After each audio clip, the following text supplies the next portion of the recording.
Hello everyone. In this video I am going to show you how to make automatic border on Microsoft Excel cells. Today's most of the people using tabular column on their Excel document. If you would like to make the automatic border on your Excel document, you can use the Excel formula to do this process. Let's learn how you can do this. Before enter this video, subscribe our channel for further technology videos. So in my Excel, I would like to add the tabular column for this style.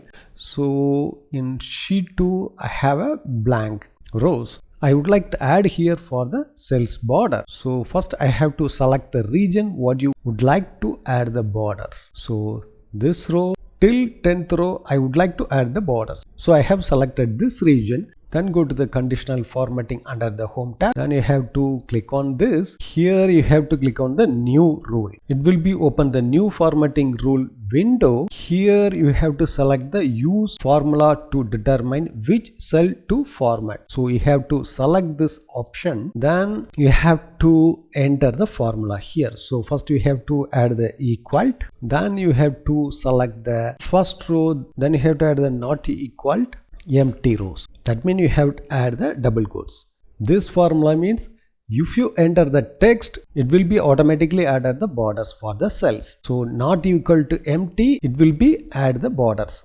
Here we have to remove the dollar symbol. So you have to check this formula. Then you have to click on the format. Then you have to go to border tab. Then click on the outline. Then you have to click OK. So again you have to click the OK to save the formula. So now you have to enter any one of the text. It will be automatically added the borders. So you can check it out.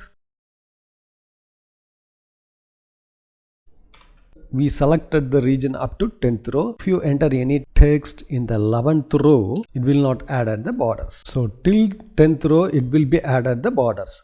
So in this way, you can make the automatic border on your Microsoft Excel cells. Thanks for watching this video. If you have any question, enter the comment section. If you like this video, don't forget to touch the like button.